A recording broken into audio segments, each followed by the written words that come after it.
Good afternoon, everybody. Welcome back to Tower Casuals, the Destiny podcast. Sorry, this is going up a little bit late. I'm your host, Josh, as always.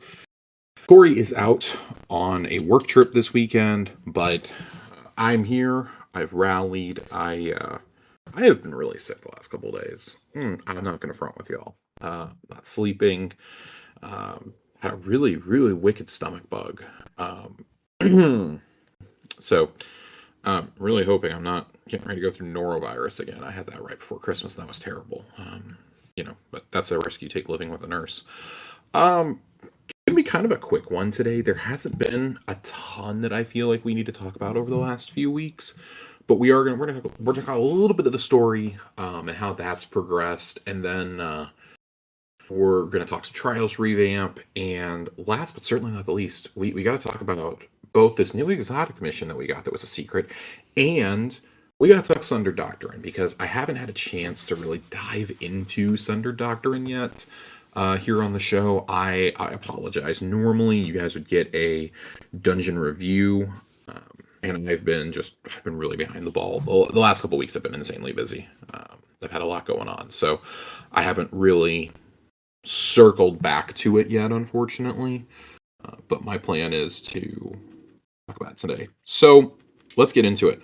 Story. Oh boy. The last 2 weeks, I feel like we have done more in the first act of this episode than we have in the other two episodes combined. We talked about that kick-ass opening to the episode with the seeming death of Eris, Drifter's anguish, and the revelation that Eris is alive in her throne world. But beyond that, like, what do we really do? So last week we go in and we were sent on some errand quests in a lot of ways. Go do these things around the moon and whatnot. You got to get this, you got to get these taken balls, and you got to get kills with the taken balls and this and that. I think it's really cool that they're really leaning into this idea of you need to harness taken energy. It really, if we hadn't already gotten prismatic, I would be kind of convinced that maybe a taken subclass was on the way, with just how much they're really leaning into this. Hey, we're going to utilize taken corruption and this and that. The Guardian can wield it and blah blah blah blah blah. That's kind of like the most pure version of the darkness I feel like we have, is taken energy. So that's a really cool approach to me. I think it's been really interesting. I will say, I think that the events of the story would be hitting a whole lot better if we had the voice lines for Sloane and now Xivu Arath. It's really frustrating that we're not getting the voice lines for them. And, I understand why, but it's really hard in a live service game like this to just, I got to read the subtitles. Now, granted, I play without sound on a lot. In my headphones, just if there's too much going on, it's like sensory overload for me. But I usually try, whenever there's dialogue, whenever I'm doing story content for the very first time at least, I try to have on the audio. So if they ever add the audio in while this is up, if the voice actor strike gets resolved, I will 100% go back and do this. I think this is really cool. But the biggest revelation definitely came at the end of this final mission of Act 1, where we end up at the Court of Oryx, and it is the Echo. The Echo of Command is there. And it's Oryx. It is utilizing the spirit of a past Oryx. An Oryx who doesn't know that we slew him. And right as he's, he kind of admires us when he realizes that we're the ones who did it. Right as it seems like he's about to give us something, Xivu Arath shows up. And I don't know what I expected, but I don't know that I really expected Xivu Arath to, kind of look that way. Xivu Arath shows up, and then, of course, Savathun has to show up, right? And it's, this family squabble and this and that. You kind of get the vibe that Oryx is pissed at her, heretic and this and that, because she's like, oh, we'll bring you back and you can continue leading us in the conquest, which I don't, we have to remember that that is completely against who Oryx is as a character. Oryx, worships the sword logic and this and that. The sword logic is the only way. We were a more powerful creature. He doesn't, his spirit doesn't want to come back and this and that, blah, blah, blah, blah, blah. And you're just given like we've gotten so many other times in hive related activities, escape. Yeah, escape the Dreadnaught. And you haul ass out of there. That's kind of where you're at. Like, Drifter and Sloan are kind of ready to just like go ape shit on the Dreadnought. I'm very interested to see how this story unfolds over the next 2 acts because you got Eris kicking it in a throne world. I would assume Eris does not come back until either the end of Act 2 to help plan like a major offensive, or she comes back sometime in Act 3. Those would be my guesses. But I really, really like the direction that they're going with the story. I like how they're utilizing the Dreadnaught for so much because we've always talked about how live service games like this you have to have a suspension of belief, right? Because of disbelief, I guess I should say. Because, we joke all the time, like, oh, how does this one little section of like fucking Germany keep having like everything happen to it in Destiny? And it's just, I mean, this is a live service game, right? It's like, why does anything keep happening, when you've got entire planets? But to see them reuse the moon has been really nice. Specifically, they've been using the Altars of Sorrows a lot this season. I don't think that's necessarily a bad thing, but doing that, one of the things we'll get into this, one of the things for the exotic SMG you have to go do is do special versions of some of these lost sectors, and I think those are really unique ways to reuse content. They're even reusing a nightmare hunt in here, right? I think that's a cool approach.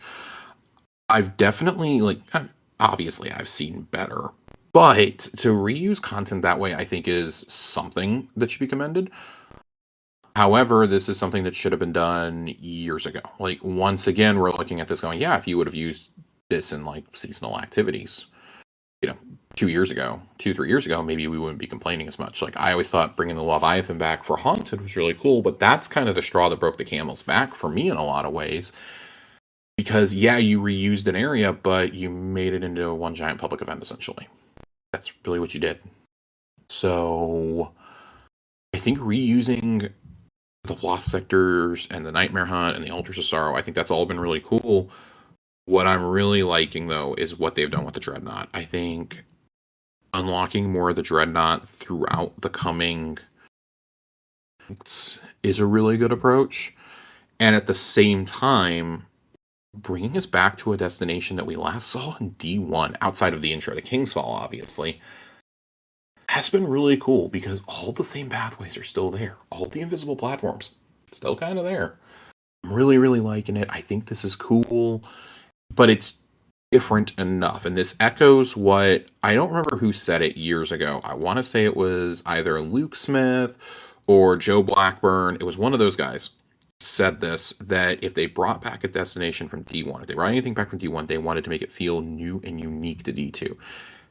This is the time that they've really been able to do that, because I didn't get that vibe with the moon. I'm going to be totally honest. Like, the moon's not terrible, but it's not great either, in my opinion.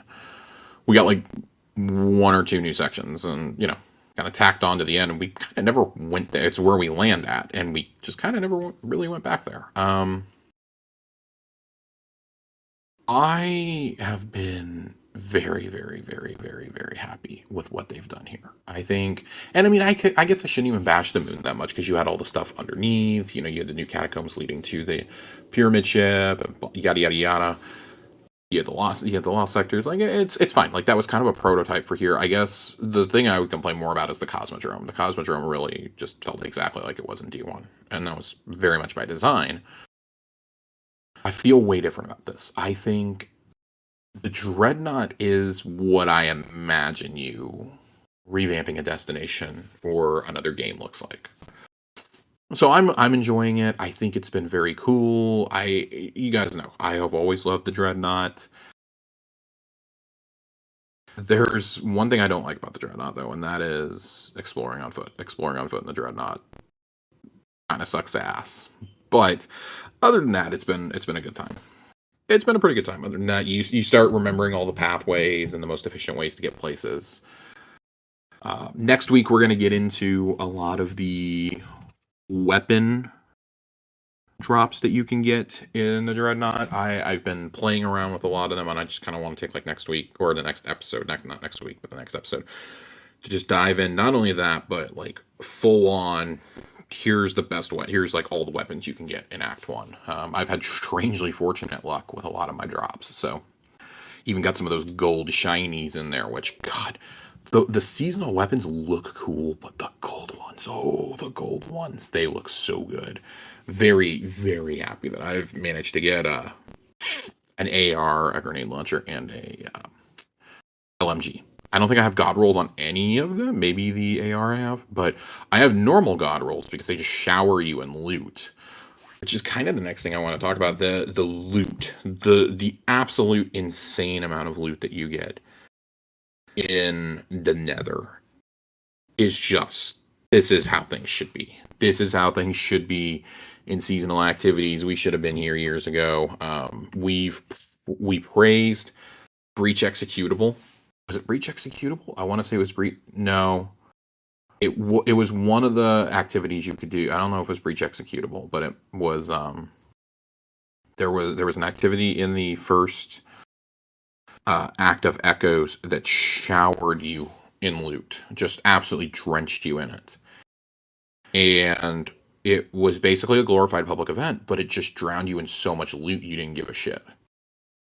Those are the kind of things that you need to have in seasonal activities, especially if we're going to be shifting to 2 seasons a year. And I was having this conversation with our friend Joe the other day, and he says, man, I kind of hate that right as it seems like they're starting to hit their strides with episodes, we're abandoning this mode. Like, they already decided before Revenant even released, yeah, we're not going to do this anymore.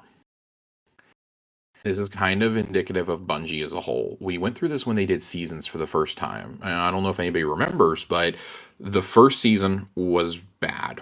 That was Hunt, Wrathborn Hunts, if anybody remembers. No, not even Wrathborn Hunts. That was Undying, actually.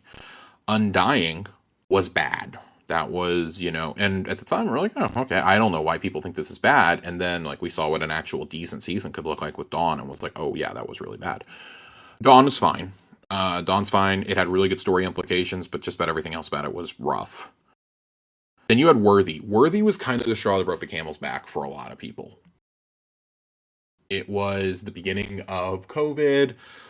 We're trapped at home, and the entire season is built around a public event. Arrivals happens that summer, though, and Arrivals was really the turning point because that showed how the world could change and how it should change for seasons, and it was awesome as a result. It was really, really awesome. We were all really happy to see it. They kind of hit their stride in the next 2 years between Arrivals and Haunted. I think we had like one bad season, and that was Hunt. And Hunt, really only the event was bad. The Hawkmoon mission was awesome. The story of Crow was awesome. I kind of hope that we see a similar thing for episodes. Like, if episodes are going to be this, like what we're getting this season, or this episode, whatever you fucking want to call it, if it's going to be this, but like maybe a bit more story implications, because this has to sustain us for 6 months, along with, we know we're going to get that mid-season loot refresh, a la Into the Light. If you're going to do things like this and have this many story implications and big things moving forward and events that are like the Nether, I still think the events will wear themselves out way too fast. I think they're going to wear their welcome out. You're going to really have to spread out events and maybe spread out some story. I don't know how you're actually going to do this going forward. That remains one of my biggest questions about the future with Frontiers. But holy hell, you have a great blueprint here, I think. in how to do a main seasonal activity. Spoiler alert, it's not something like Onslaught. An Onslaught refresh is something you do further into the season, in my opinion. That's something you drop with the Into the Light style update. Something like this, a big, gigantic area to explore with tons of loot, different customizable difficulties, hiding an exotic mission inside of this are things you should be doing. That is stuff that should be going on within this game just consistently. So if you're going to hide secrets like that, I'm actually kind of hopeful for how seasons could look. Like, this has actually finally shown me a path of how seasons could look, even with less people working there. Like Heresy, if Heresy finishes strong in the back 2 acts, I feel pretty confident saying it would be one of the best seasons ever. Nether is already maybe the best activity we've ever gotten from them in terms of a seasonal or episodic activity. I really struggle to think of something that's on this level. Like, I would say Coil, original Onslaught, maybe the first time we got Battlegrounds and Chosen, maybe Chosen Battlegrounds. I'm tempted to say Heist ones, though, because I think the Heist Battlegrounds were more creative. Yeah, I think both Heist and the Lucent Battlegrounds, I think both of those were really, really well done. And maybe Deep Dive? Yeah, I'd be willing to entertain Deep Dive here. Are probably like your best seasonal events in a lot of ways. And it's very funny to me that 3 of them came in the last year and a half. Yeah, 3 of them have been in the last year and a half. So, like, for all the complaints we have about things like Onslaught Salvation and Contest of Elders, which was really bad, and Kel's Fall, which is a joke of an exotic mission, like, I cannot stress enough how much better the mission for Derezd is. I think, is it Derezd? I actually... now I have to look it up. Because Derezd is the name of a fucking track on Tron Legacy from Daft Punk. I might be derealized. I cannot emphasize how much better that questline is and how much better that mission is as a whole than Kel's Fall is, than Encore was / is. This is a really cool mission to me. This is something that feels like it is on par with some of the exotic stuff we were doing in the Final Shape or Star-Crossed. I know a lot of people like Star-Crossed. I personally was not the biggest fan of that mission, but I understand why people like it. This falls into that category for me. I really, really, really enjoyed doing this mission. I think this was really cool. I think the build up to it, there is a lot that you have to do to get to this. I like this. This is how an exotic quest, I feel, should play out. You can bang it out in one day. It's not hard to bang it out in one day. It's just going to be time consuming. I enjoyed this so much. I need to do the quests for the intrinsic. So, like, apologies, I haven't really talked about it a whole lot, but this gun is going to have to be something I play with a little bit. I haven't done any of the intrinsics for it, and I believe some of them are time gated too, as a matter of fact, if not all of them are time gated. That is maybe the one thing I don't like about this exotic questline is that, and I understand it's to pad playing time and get people coming back in Acts 2 and 3 and, make the gun more powerful over time. And it feels like there will be story reasons and story implications for that as a result. But that doesn't mean I like it. This mission overall, though, very cool. You go in, you're doing it on the Dreadnaught, in the Nether, and one of the things that really stuck out to me is when you're grabbing the Taken energy, and it's very reminiscent of, you're shooting with the Taken energy. It's kind of a compilation of everything that you've done throughout the quest line, right? You're killing enemies with the Taken energy to charge it, and then you dunk it a la King's Fall, Torn Between Worlds. And so that's a really cool, nice little callback because we are on the Dreadnaught doing this, blah, blah, blah. And then you get just one of the all-time cool traversal puzzles, I feel, in Destiny. I really enjoyed having to jump back and forth through sides of the Dreadnaught and, like, dodging obstacles in there. It's the Wall of Dicks in the dark. And I really, really liked that. I had a lot of fun with this. I had a lot of fun with this mission. I thought it was cool. I think the boss fight's really cool too. I really like that you are fighting both in the, you know, Taken or in the Ascendant realm, really, and you're fighting in the real world. I like that. I thought it was fun. I think it's a decent amount with two people. I think it's a decent amount of challenge. That's how I played it. I played in a duo with Joe. I think that is fun. The gun is amazing. This gun is awesome. This gun is really, really cool. I love the design of this. It's so hilariously impractical. And I remember when they showed it, I was like, oh, we're probably not going to see this till like the end of the episode because it's going to follow a similar pattern to um, the Kelsfall Shoddy, which I'm completely blanking on right now, but that it was going to follow something similar to that. For all the complaining I do about Kelsfall, I do actually like how the shotgun quest for the intrinsics works. I think that for the intrinsics and the perks and whatnot, I think that was actually really cool. Having you use the gun to shoot specific anchors throughout was really cool. But I digress. This exotic mission is cool. This exotic mission is awesome. I think it's going to be a fan favorite exotic mission as time goes on and it enters the rotator eventually. This is really, really cool. I really enjoy this. I would not mind seeing the Dreadnaught back as a permanent location. Just saying. I don't know if the story's going to allow us to do that, but I would not mind it. I think it's been really cool. And, you know, if you're going to get rewards like Barrow Dyad, this is awesome. This is really cool. Okay, so we've gone over that. I'm doing some math in my head real fast for what all still needs to be covered.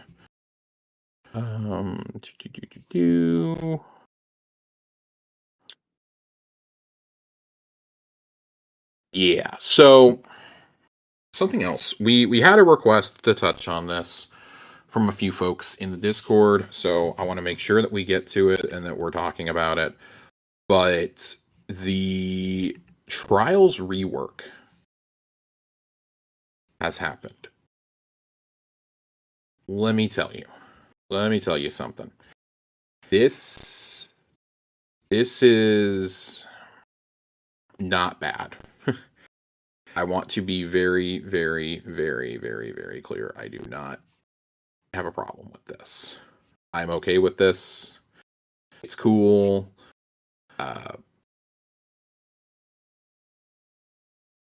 The biggest change for me with Trials, this was something that was echoed by a lot of people. Trials is still as sweaty as ever, and that's okay. The amount of loot and rep that you get, even for losing, makes it worth it. Just go in there and torture yourself. Like, my first night that I went into Trials, which was, to be honest, it was I think I went on a Sunday. I don't think I went in until Sunday. I went in on Sunday and had a really rough time. It wasn't a bad time, it was a rough time. I went in with Dealer and Oak. We won a couple matches, but we weren't really, we couldn't get on a streak, and I think we only won like maybe 2 or 3 total. Like, we won more, but I was resetting my card when I was only winning like 1 or 2 matches. And eventually I just was like, okay, I gotta just do this tomorrow. I still walked away with something like 13 engrams, multiple Exalted Truth drops, and I think an armor piece. I walked away with all that, and I was very happy. Just to have all that, I was very happy. I also went back in on Monday and worked really, really hard at it. Got to the 7 wins, not in a row, obviously, but got to the 7 wins. Got to the lighthouse, and again, just absolutely showered in loot. I came away with 8 Assyrian ciphers, multiple prisms. I came away with 1, obviously, though a guaranteed adept. I came away with a couple other drops of it, and even more. I came away with 2. Did I come away with 2 other armor pieces? I think I came away with 2 other armor pieces. I ended up coming away with the helmet, the arms, and the legs this weekend, as well as my guaranteed adept and just an insane amount of drops. Every single weapon that was in the current loot pool dropped for me at least once throughout this. Whether it was me turning in engrams or them just dropping for me normally, every single thing dropped. Every single one of them dropped, and I got good rolls on almost everything. That's not even a joke. I got good drops on almost everything. They were all at my level or slightly above. I was very, very, very happy with the Trials rework. So I wanted to read some reactions from the community. I really, Ronnie cracked me up. Trials had been live for, I don't even know if it had been live for a full day or like more than an hour or two, and he was just like he was just telling all of us like, oh my god, Trials is showering the loot. It's absolutely showering the loot. And it wasn't even correctly dropping fire team loot. Like, that's something I feel like I have to emphasize. At least for the first day, it was not fully dropping fire team loot in terms of like rep or loot. That might be the most insane statement as part of this. So that was really cool to me. I really, really liked that. Bolt Charge Go Burr was kind of my takeaway from this. If you're playing with Titans, like, oh yeah, you're gonna steamroll everyone. But I will say, I think it also depends on where you're playing and who you're playing with. So, for me, I found that when I went and solo queued for console, I was generally having a better time. I was having an easier time winning the games because I wasn't in a Steam pool like I was when I was playing with my friends. And yeah, I did games 1, 2, and 7 with friends, but 3, 4, 5, 6, I just kind of cruised to those. Yeah, I think I went like 4 out of 7 to get those. It was after I got win number 6 that I really started to struggle. That was where I dropped like 4 or 5 in a row, and I was starting to get really frustrated. It was late on a Monday night. I really, really, really wanted to get this done. I really wanted to be able to be like, oh, I made it back to the lighthouse. And this rework is specifically, I feel, for people like me who just want the loot. We just want the loot. We want the rep. We want to be able to, get the rolls that Saint has for us of the weapons, get the new set of armor, and, hey, maybe pick up an adept along the way. I actually don't really care about. I'm going to be honest. Like, I like the idea of getting an adept. I'm still not the biggest fan. I do think that should be something that is specific for people who have put into work to get there. I appreciate that this passage is there. You're still going to keep running into the same problem, though, of how do you keep player engagement past like the first couple of weeks or past a week where there is a desired weapon. Like Exalted Truth being the first weapon, awesome idea. Awesome idea. I don't know that you get this kind of engagement if Keen Thistle is the first weapon. Or if it's, an older weapon and it's not a brand new weapon. So I think for at least like the first weekend or two a season, Trials is going to be a poppin' place to be with these new passages. Other than that, I think it's going to be kind of a hard sell still, and that was always going to be the problem with Trials. It's always going to continue to be the problem. And I have no idea how you fix that at this point. I think that you just kind of have to accept that, hey, you may have to start staggering the loot. With how the new season model is going to work, you may have to stagger some things. Like, oh, maybe you give like 2 weapons in the first expansion, and then you do 2 weapons as part of the refresh midway through that season on the way to Behemoth. Maybe you do that. Or maybe you do weapons for one, you do armor for another, you do a weapon refresh. I don't know. You gotta figure out something there, I think, to keep that community engaged. Doing the knockout system for the ghosts, the sparrows, the ships, the emblems, like that is a good start. I want to be clear, that's a good start. There needs to be some more. Yeah, we gotta have some other things in there. There's gotta be some more cosmetics worth chasing. I continue to come back to my thing. Put some trials weapon ornaments in there. You can do them for current exotic or for current legendaries. I actually think it would be really cool if you did one for Joxer's longsword or for Retrich's Esotek. I think that would be really cool to have some of those in there, because those are weapons you can earn from PvP. They're clearly not going away. Nothing really goes away anymore. They just get reissued eventually. Able to earn some ornaments for those guns. I think that would be really cool. Maybe a special trials ornament for the seasonal pursuit weapon would be something. Like there's got to be something. There's got to be other things worth earning to keep people engaged in this playlist, because people like me are going to dip once we've gotten our loot.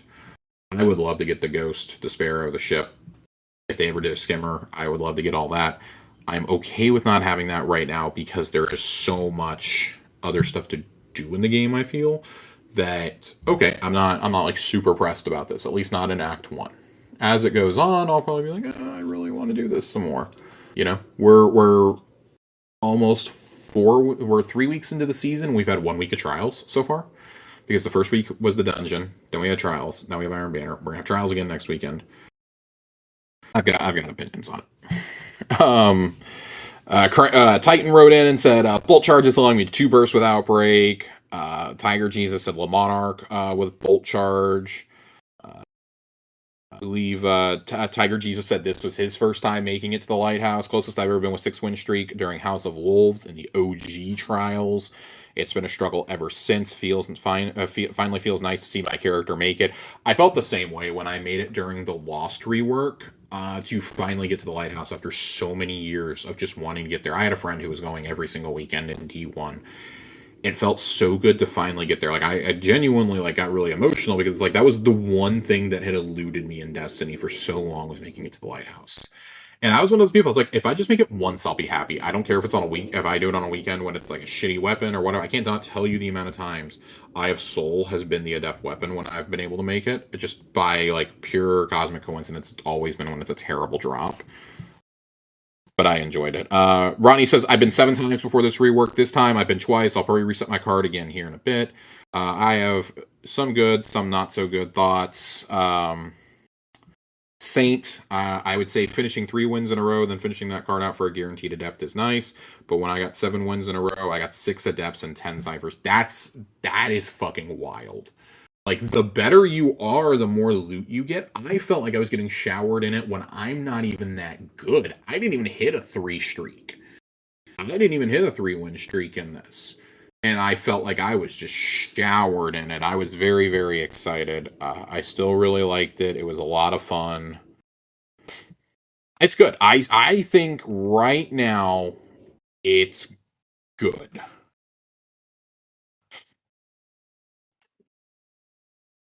It was good. It was good. So, all things considered, and I think doing it with Exalted Truth was just such a good idea. Such a good idea. It immediately became like one of the most wanted weapons I've seen in trials in a very long time. Like, I think Igneous and Immortal are like the last 2 I really saw people go this ape shit for. So that also helps. It's always going to be more fun on a weekend when it's a really desirable weapon, because that's when you get more normies like me in there playing. So everybody wins. Everybody benefits from a healthier trials pool. I will continue to beat that into the ground. I don't really care what anybody else has to say. That is just a fact of life. The next step is getting me into comp, so I can go get that awesome Stasis Pulse, the new Redrixes. I'm very excited to get that. But hey, write in if you have any comments about how this has gone, how this revamp has gone. I would absolutely say right in. I want to hear what everybody else thinks about this.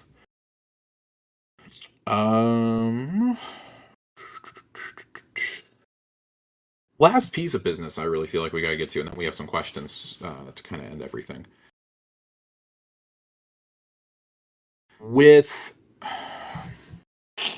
So this dungeon. Let's talk Sundered Doctrine. Sundered Doctrine immediately is one of the coolest things. I feel like I say this every single dungeon. It's really fucking cool. It's really fucking cool. We're 2 for 2 on dungeons this year. Despite my misgivings about certain other activities, I don't remember the last time we had a bad dungeon. I think you have to go all the way back to Spire to find a dungeon that I was underwhelmed by. And I didn't even think that was like that bad in the moment, but it's the further we get away from Spire, the more and more clear it is that, oh wow, like it kind of stuck out like a sore thumb of this isn't really that great when you look at the other dungeons. Like it's this weird blip. If you go from Prophecy, if you create a straight line from Prophecy to now, it's like this weird little dip. Like everything else is just an A or S tier dungeon, I feel.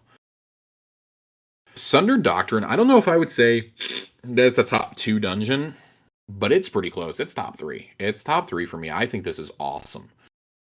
This is a very interesting dungeon. If you did not like the symbol puzzles in WoW, you're not going to like this. And I can already tell you right now, this does not feel like something I'm going to go and run a lot of.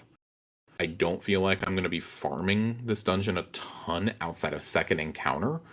This is one of those like, oh, once I get the armor, I'm probably done. I got the exotic to drop on my second full completion, which is really cool. I was very happy to get that. John and I got A1 Johnny and I both got double drops, and we each got it to drop in the same run, and much to Joasis's chagrin. So I think it's been fun. I've really enjoyed it. I think that this dungeon is so cool and so unique, and if you know lore, it's much more rewarding, which makes it even funnier to me. Is that this is better if you know the lore, because you essentially play two truths and a lie in the final encounter. But I'll start back at the beginning. Coming into Rolk's Pyramid, I actually thought we were going to start at the platform where we killed Rolk. To not do that and instead start just somewhere else in the pyramid, and it's a base where the hidden are all set up, I thought this was cool. And there's this whole quest line to be able to get the catalyst for the exotic and to be able to do the armor and weapon focusing similar to Vespers, which just requires you running this a whole bunch of times, doing some side shit, finding some rooms that are locked until you do this. I have not done any of that. I want to be really clear. I've not done any of that. I will do it over time, but right now I'm mainly getting ready to go run this on contest. By the time you're listening to this, I'll be preparing to run this on contest on the makeup day with dealer. But going through, I think first encounter is interesting. You know, you kill the lens keepers, you walk around with the lenses, you have to, you know, connect the dots, essentially finish the, connect the dots, finish the story, etc., etc. This is cool. On a contest, it is timed. First lens you have, or first riddle, you have 3 minutes. Second, you have 4. Third, you have 5. It's just the timers are the most oppressive part of that to me. So I'm interested to see how this plays out, because I felt the timer in Vespers on first encounter was rough. That was really rough. Like I was finishing it with like no time to spare. Like the timer had hit 0 when we were dunking the final ball on our clear. But I think this is really, I think this is cool. I think, God, I cannot say this enough. I'm so over fucking Grim. I'm over the Grim. I'm over the Gunbats. That is my biggest takeaway from this entire dungeon and from the last 2 seasons. I'm fucking done with these guys. These are guys, we made fun of these guys in the final shape and in like Salvation's Edge, and they have beat my ass at every single opportunity since. Like even in Onslaught Salvation, they were pushovers. Starting with Contest of Elders, it's like they jacked up the difficulty with those guys, and I have just gotten my ass whooped ever since. I don't like it. I think this is rough. This is a whole dungeon with these motherfuckers. I am not the biggest fan of what has gone on with the Gunbat. Season of the Gunbat has not been super enjoyable for me. And it's just continued. We had Season of the Gunbat, and now we have Season of the Husk, and it's rough. It's really, really rough. The aggressive nature of them, it's funny, in a very roundabout way, plays into the lore behind the Husks. The Husks are in the Sundered Doctrine lore, and in some of the other lore you can read about, the Dread are implied to have been former dissidents of the Witness. They were ones that were cast out, and they were turned into these. So Sundered Doctrine is them trying to basically unmake themselves. And, well, we come in and kind of murder them in their home, which is really fucked up when you think about it that way. Second encounter, going to second encounter is an experience. It's an experience. You end up encountering like a mini Indiana Jones puzzle. You're wandering around in the dark for a little bit, then you find a little mini Indiana Jones style puzzle, which it's really fun. We were convinced there were secrets our first time through. I can't tell you the amount of times we died to that stupid ball. After we nailed it the first time, then we were like, oh, well, we'll go back and see if there's any secrets. And it took us like 7 tries to get through the hole again. That was a whole thing. That was a whole ass thing. The second encounter is the lock set. And again, we talk about unique encounters. And when I think about unique encounters in Destiny over the last couple of years, even looking back to Warlord's Ruin, which I like Warlord's Ruin, but when I think about like the combat encounters specifically, I'm like, oh, Big Scorn Captain, Abomination, and Big Taken Meatball. Oh boy.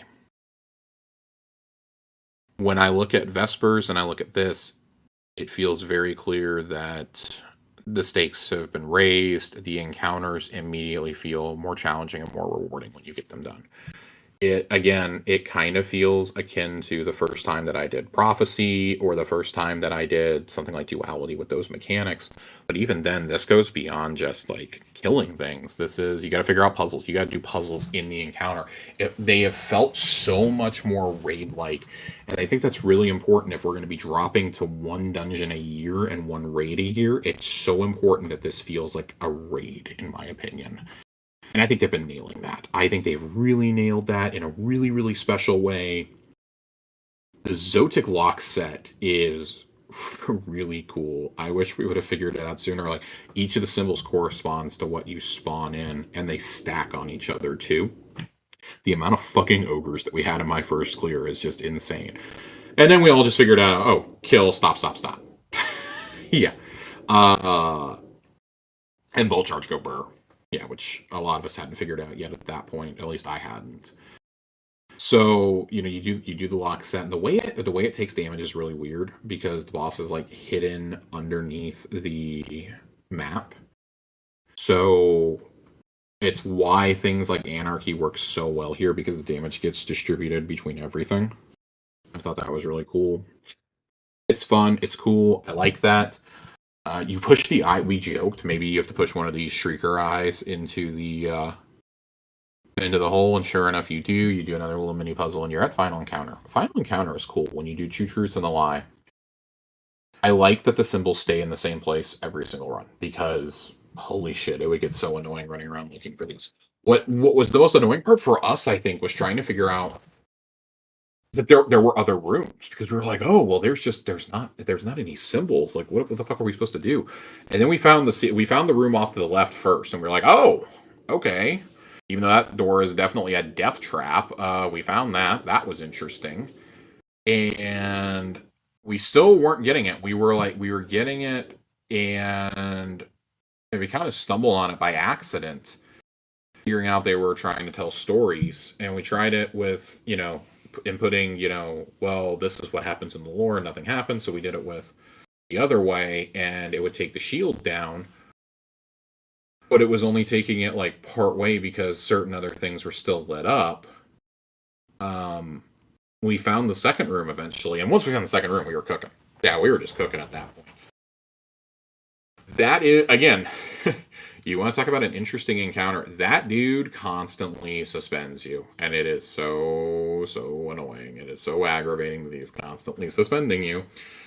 But we had a lot of fun. We had a lot of fun with it. I think it's very interesting. I like the mechanics of this fight. I think the mechanics of all 3 encounters are really cool.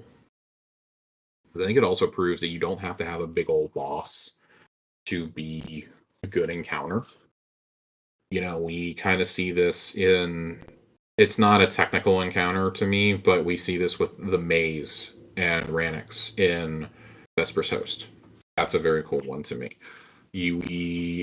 The first encounter for me here is very interesting in a way that, yeah, it's teaching you these mechanics, but you only use the mirrors one more time, and that's to open up the door to final encounter. It's more of it's getting you familiar with, like, the glyphs are going to tell a story, and I really like that. Yeah, the glyphs are telling a story the whole time. And that's cool because that's something that you use repeatedly throughout the dungeon.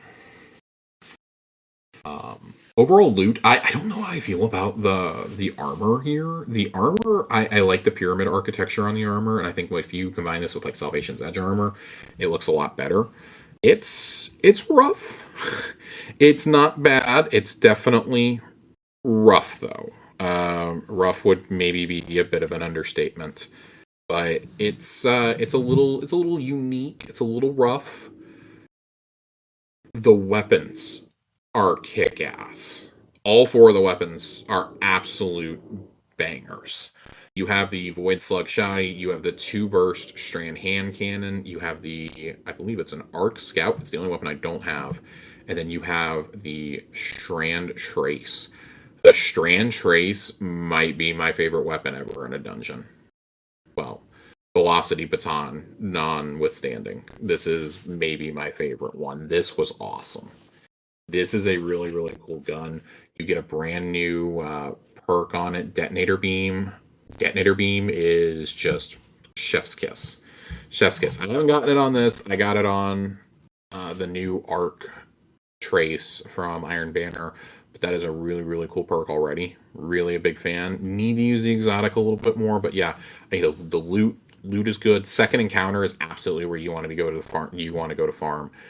If you want the scout, I don't know what to tell you because I don't think the scout drops from that encounter. I think that's the only thing that cannot drop from that encounter is the scout. So good luck, have fun. I think scout can only drop from first and third encounters, which is it's always annoying when that happens, but I do like the idea that once you've done the whole quest, you can focus it whenever you want to, which is nice. Uh,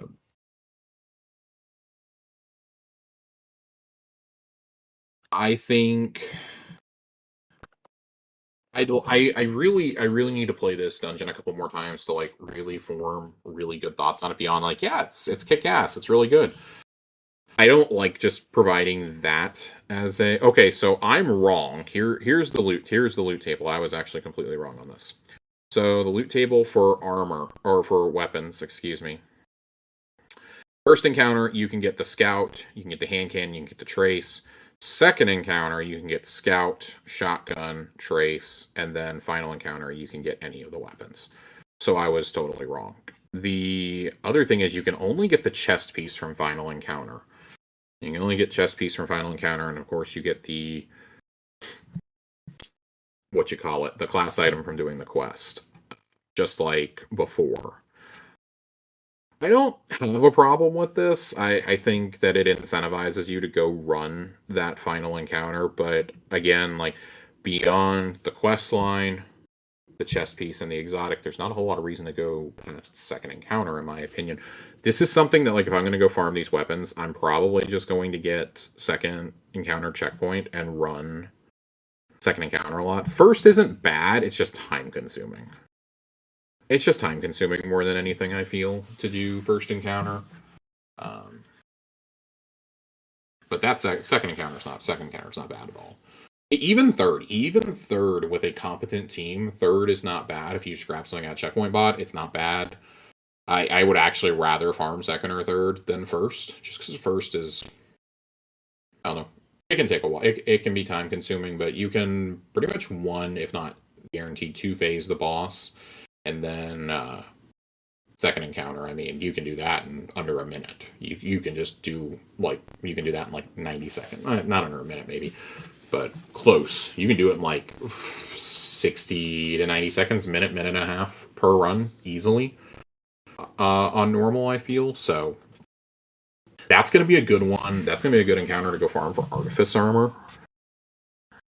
At least for helmet, arms, and legs. Again, I found myself really enjoying this. I think this is a really cool dungeon. So, Yeah, it's a cool dungeon. Uh, dungeon rankings off the top of my head.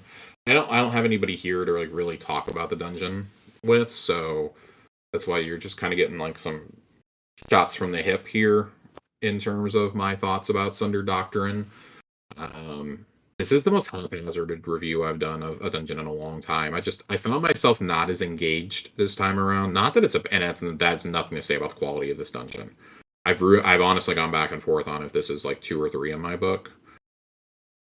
Um, so in last place for our dungeon list, for the record, we have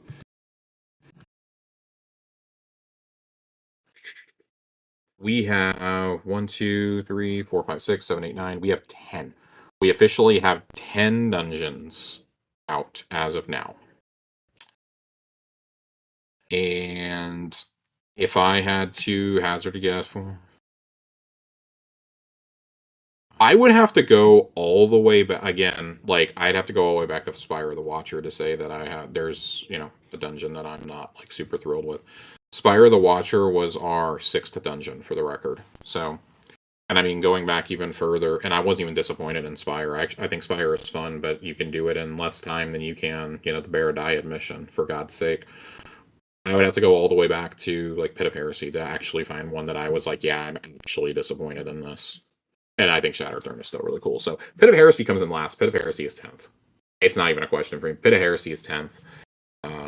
For all the reasons that we talked about before. I'm going to say something really controversial. I've got Shattered Throne at number 9 just because I think that we've gotten way better. This is a similar situation to how I've started to feel about things like Vault and even how I've started to feel about King's Fall in recent years. The Salvation's Edge raid really made me reconsider how I felt about certain raids. Even though I haven't like officially updated them like on my rankings, and I probably won't until the Apollo raid comes out. I've had to go back and start reconsidering like, man, we've really just like passed where we were with D1. Like at this point it like becomes the challenge and this and that. But like there's a reason why we still rate those so highly. Shattered Throne and Pit of Heresy though don't do anything like super unique. So I've got both of those back there. At number 8, this is where things are going to start getting controversial. At number 8, I've got Spire of the Watcher. You know, for all the things I talked about before, it's super easy to just blow through. You can just destroy that dungeon. It's like a quick 20-minute jaunt. At number 7, again, I'm going to be a little controversial. At number 7, I've got Grasp of Avarice. I don't think Grasp of Avarice is bad, but holy shit, the Sparrow section and the Taking Down the Shield are two just excruciatingly long, annoying parts of this dungeon. Like, the Sparrow race isn't bad if you nail it the first try, but man, the Taking Down the Shield every single time is just annoying. I fucking hate that. I fucking hate that encounter. It doesn't even drop great loot. I fucking hate that encounter. That encounter alone almost has Grasp below Spire. I'm not even gonna lie. I've gone through. Is that 6? Yeah, that was my 7th place. So 6th place, in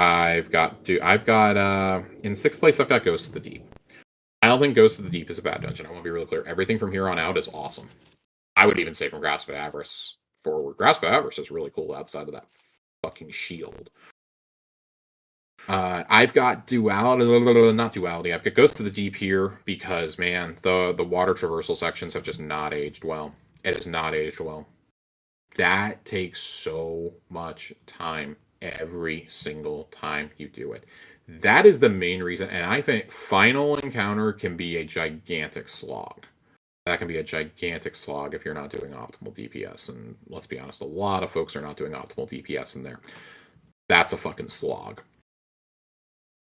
At number 5, I've got Duality. And I think Duality is a really cool dungeon, but again, the jankiness of the bell mechanic has never quite been fixed. It's still really annoying. I think this is a really cool concept. I think shooting the bells was a really cool idea. I think the fact that the dungeon takes place inside of Callus's mind and you're fighting his vision of Keitel is amazing. I think that's really, really cool that you're inside Callus's mind, traversing his mind. It really started to push the boundaries of what we thought you could do with telling a story inside of a dungeon. In a lot of ways, this was, I think a lot of us forget, Duality was kind of like the grand return to dungeoning. We hadn't had a dungeon. We'd had Grasp, I guess, but there was such a long wait between Prophecy and Grasp of Avarice that it was like, oh wow, we had to kind of circle back to this, and then you get Duality during Season of the Haunted. And that's where I think dungeons really went from being, oh, this is a cool thing, to holy shit, these are awesome because they've got great loot, and they've got great loot tables and this and that. Like the armor is really cool in this. They're telling stories in here. These are really important. Number 4. This is another one where I feel like I'm about to make some enemies. I've got Warlord's Ruin at number 4. I really had to think long and hard about this because I love Warlord's Ruin. It is a D&D ass dungeon. I think getting out of the jail cells is such a unique experience. And I think putting the loot right there was just such a tantalizing thing for so many people. I love how you're immediately in first encounter too when you do this. You're just immediately there. The traversal sections are what stick out to me most in this dungeon. I don't really love any of the encounters. I don't think they're bad. I just don't love them. I like the lighting the torches to stay warm approach. I think that was really cool when they do it in second encounter, but there's really not like a huge point beyond that. So like we don't use it really during the boss fight. So it's fine. It's fine. Warlords also really, like, outside of Buried Bloodline, didn't have me wanting to come back to it. And I got Buried Bloodline on my first or second clear, I believe. So I really did not find myself wanting to come back to it outside of doing the Catalyst quest. And that dungeon is where we started seeing like the Catalyst quests. I wouldn't even say that. I guess the Catalyst quests, like in terms of them being like unique experiences, probably started with Ghosts. I'd say Ghosts was where we were starting those with like Navigator and whatnot. Third place. I'm going to put Prophecy. I'm just such a huge sucker for Prophecy, and I think a lot of it's because of the locale. We're inside the realms of the Nine, which is still just one of the weirdest things. Why we're there in the Prophecy dungeon. I love the cube room. I think is still so fucking cool. I think the racing on the ribbons is really cool. I love how, everything is just inverted and always shifting on you. Like, outside of the very weak first encounter, this is a really cool dungeon. It introduced the ideas of dunking light and dark. You have to be in dark in order to get dark modes. You have to be in light and killing things in order to get light modes. I thought that was cool. I like how you have to constantly be moving with the boss. That's awesome for all the reasons we've discussed. At number 2, I've got Sundered Doctrine. That's where I'm going to finally slot this in at. I was debating. There was just no way I could put Prophecy or Warlords ahead of this personally. I think the story that is being told here is really cool. I like the mechanics a lot. The fact that we have an encounter that is based more around puzzles, kind of similar to Verity, than combat, I really, really, really, really, really enjoy. I like that a lot. That's a lot of fun for all the reasons we talked about. And then number 1, we did an entire episode on Vesper's Host. You guys can go listen to it. Vesper's Host is still number 1 dungeon to me. The thing about every dungeon is I think every single one of them has a flaw. I don't think we've had a flawless dungeon experience. My gripe with Vespers ultimately comes down to that final encounter. I think that final encounter is rough. It's rough. I think there's a little too much goop shooting down, a little bit too much laser goop. And just, man, if you don't have an optimal team, you're looking at like 3 DPS phases. That can be really rough, and it's just such a slog to get to DPS each time, even when you know what you're doing. It is such a slog, and like if you happen to wipe when you're like, oh, you're on like 3rd DPS phase, and you happen to wipe, good luck. Yeah, good luck. You're redoing it, and I just think it's a slog. But it's fine. It's cool. It's still one of the best experiences. I'm still looking for that 10 out of 10 experience. And I feel like we've gotten that with raids several times. I would look at, obviously, I've spoken very highly about Salvation's Edge. I think it's the best piece of content they've ever made in Destiny. Vespers is pretty close. Vespers is like up there in that conversation, but raids continue to be the pinnacle. And this is like, Never Talk to Me and My Son Again is essentially how I feel about like raids and dungeons. I'd put Salvation's Edge up there. I'd put Kingsfall. I'd put Last Wish. And it's funny, like, I just talked about how I don't think nostalgia should influence rankings, and I still have VOG rated so highly. VOG is still like a top 5 or 6 raid for me. And it's purely because VOG did something that had not been done in video games, like in shooters before. And I think that's part of why VOG will always get the benefit of the doubt for me, and why it will always just be this thing. Like, the dungeons in Destiny have always pushed the limit of what you can do in an endgame experience. And I feel like dungeons have finally gotten to that point. Specifically, I think they've gotten to that point with Vespers and Sundered Doctrine finally. We are knocking on the door of them being like, hey, these are like 10 out of 10 experiences. I mean, and you can be a 10 out of 10 experience, I think, without being flawless. Like, there truly are very few flawless experiences in Destiny. And I would argue SE is one. I think Last Wish. Like, if you're gonna pick 2 raids to show anybody, I think those are the 2 things you show them. If you're gonna pick a dungeon to show them, I think you pick either Vespers or you pick Sundered Doctrine. And if you're gonna pick exotic missions, it's really hard to argue against Presage. It's hard to argue against Dual Destiny. Um, I wouldn't put Barrow Dyad up there just yet. I mean, obviously Whisper and Zero Hour are legendary for a reason. Like, those are ones you would show there. And if you're going to show a campaign, like, you're going to show them the Taken King, you're going to show them Forsaken, you're going to show them the Witch Queen, you're going to show the Final Shape. Like, those are what you're going to pick from one of those. Like, we finally have these experiences with dungeons where, like, hey, it's not just like a cool side thing you go do and you can be done with this job in like 20-30 minutes. It's like, hey, this is an actual end game experience for 3 people, and it's really well constructed. And I'm so glad we have finally gotten there on Dungeon Discourse.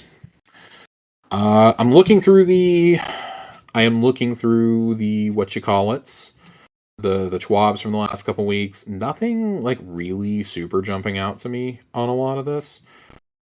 Hollow chips are here if you care about hollow chips. I think they look like shit personally, and I would not be caught dead with hollow chips. There's some stuff in the there's some stuff you can go look at in the shop. There is a Verity's Brow ornament coming in Frontiers with, as they describe it, less bones, more lasers.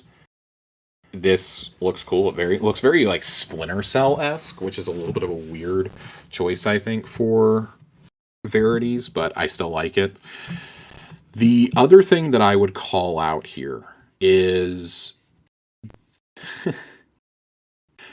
oh man, so there was an error when they released the season that class glaives and swords could be used on any character. They are going to allow this to stay a thing. They're going to let this ride. A fun example of a bug becoming a feature, as they say. Quick list of notes taken from the conversation that they had at the studio is that animations may look a bit weird given class-based swords are a bit older. This can create fun opportunities for players to create videos, art, and other things based on classes and different stances. Specifically, the Naruto run with the Hunter sword is going to be really funny. Class-based glaives open up interesting new build crafting opportunities in the future. We'll be keeping a close eye on how these glaives are performing across all 3 classes. The goal is to ensure they feel the most powerful on the class they were originally designed for. Good, as they should, because that's how they were built. The core of the feedback for Quick Fang and Gold Tusk swords revolves around player fantasies of being a ninja or swordmaster, so we're going to use this feedback to inspire future animations. I love that. No promises on timelines or anything like that, but gives us some fun creative space to work with for Titans and Warlocks. So, big fan there. I personally just like that I can use Crown Splitter on a Titan or on a Hunter now. So, big fan, big fan. GMs are back on Tuesday, and of course, Adept Palindrome is dropping. The featured nightfall is going to be Hypernet Current with Haste as a modifier. So never stop moving and bring your best overload and unstoppable weapons. Adept Palindrome, man. I can't wait. I absolutely can't wait for this. I think this is gonna be awesome. This is the Exalted Truth Trials weekend of GMs. Like, everyone's gonna be going and running this next week. So I think that's really cool. I am a big fan of the fact that we are getting another weekend of Sundered Doctrine. I've talked about that. I'm very excited. There's also an Osmium Air emblem that's going to be given away between February 25th and March 4th, 9 a.m. to 9 a.m. on those.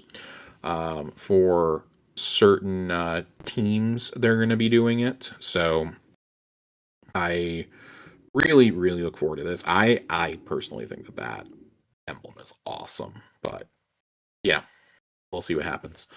I always find these cool I always see these cool emblems, and I'm just like, yeah, I have no hope of ever getting these, sadly, as much as I would like them.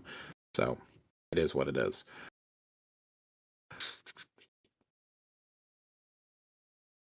What else do we have? I think that's it. I'm not gonna read these fashion feedbacks anymore. Y'all can check that out if you want to. So there is a huge, huge, long list of known issues. Y'all can go look at that. There's a lot there though. So I don't think that we have anything else. We just have a couple questions. So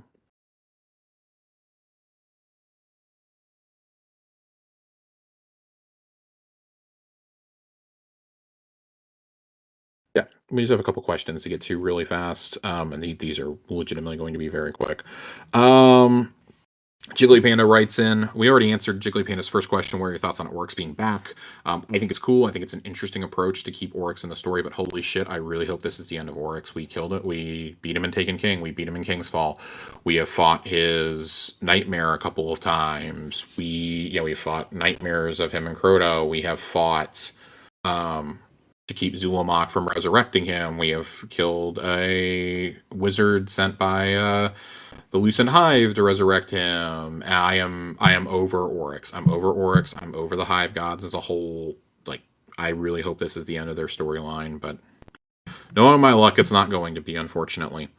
Jiggly Panda writes in, what are your thoughts on the leaks of Redacted returning? So the whole reason that I am not saying the name of this, I actually did not know that this was a leak until this was posted. So as a result, I'm not actually going to say what it is. If you want to see it, you can go to the questions thread from this week in Discord. I'm going to leave it in there.